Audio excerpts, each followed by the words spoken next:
Hey, yo, there really isn't. Sometimes we feel like we may have made a mistake in life choices. And yeah, okay, there probably were mistakes, but there are also lessons. There's always something we can get out of it. And like, I worked at a distribution center twice, actually.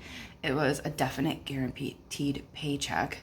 But there was a lot of things that I've learned from that. One, okay, first of all, the reason this sparked for me is because one of my friends from there, who's still there, is texting me about some good news for her at work. And I am so excited for her because I love her to death. She's one of my favoriteest people on the planet. And it reminded me that something good came from me working there, because had I not, I would have never have met her.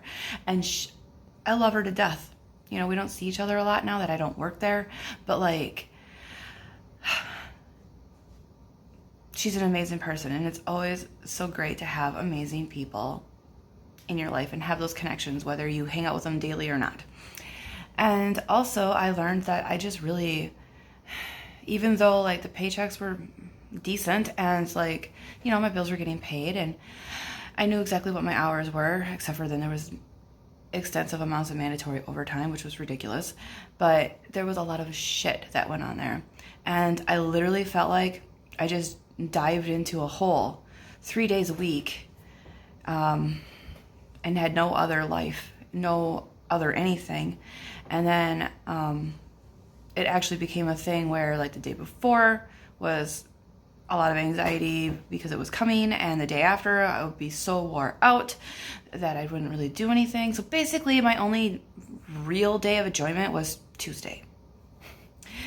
And I wasn't gaining any ground anywhere else really in life because everything was focused around this black hole. And it was a rough lesson for me because I was for sure everything is just mind over matter. And a lot of the times it is. I mean, I talk about being a mindset metamorphosis mentor, but sometimes the circumstance that you're in just really isn't the right circumstance. I mean, if you're in an extremely abusive relationship, working your mindset isn't going to change that relationship. You need to get yourself out of that relationship and work on your mindset with your own relationship with yourself so that you're not in that abusive relationship, another abusive relationship. Anyways, my cat is playing with the little ball in the circle thing, so sorry about that. But now I'm working at a school, an alternative high school, with a small concentration of students that public mainstream schooling just isn't the thing. And don't even get me started on mainstream public schooling. It's very cookie cutter. A lot of kids fall through the cracks and still are able to pass. Anyways, so a lot of these kids have a lot of issues. And I spend 5 days a week there. And for 5.5 hours, it's hardcore with students. Some days it's nonstop. It's mentally and emotionally draining. I had no idea how much it was going to be like that until I was a couple weeks in and I was like, holy crap, I'm going to bed at 7 o'clock at night because I need to recover. And I know I'll build up some resilience to that as I get stronger, just like when you lift heavier weights. But what I realized as I'm sitting here reflecting on my friend's good news and how much I appreciate her, I know that even though I'm spending time at this other job, I don't feel like it's a black hole. In fact, it's helping me to build up my resilience and my understanding and my okayness with the fact that just because I'm here and I'm willing to help serve and help people to see themselves better and to grow a better mindset, that I also need to be okay with the fact that I personally cannot create that change. I can help shine the light, but the person themselves is solely responsible for that. And if they really truly don't want it, I have to be okay with the fact that I'm not going to see that result. And I need to humble myself with that, because one could get an ego if they actually did every interaction they had with somebody, that person magically had a better life. What is that? No. No.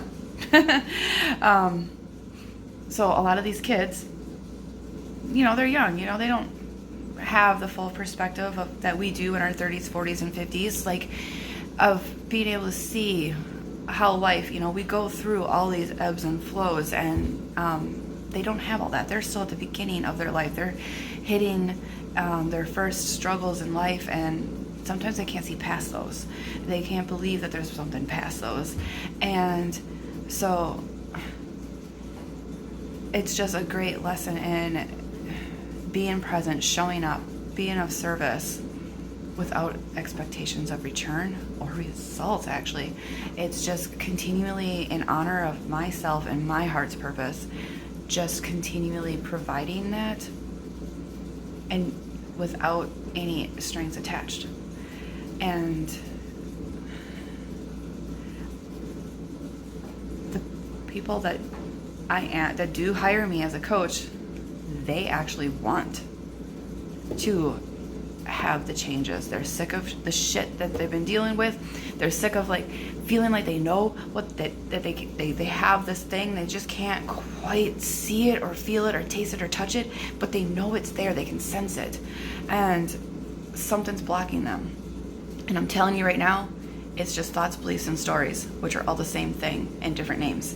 And that's why life coaching is so valuable, because it's somebody that's not in your head, but understands your head, understands how all this works, and is able to see it, because we've been through that shit. We've been working through it.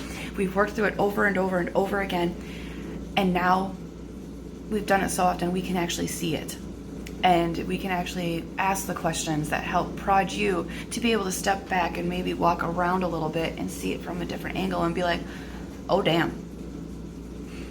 And so that is the beauty of life coaching, and that is my true heart's purpose.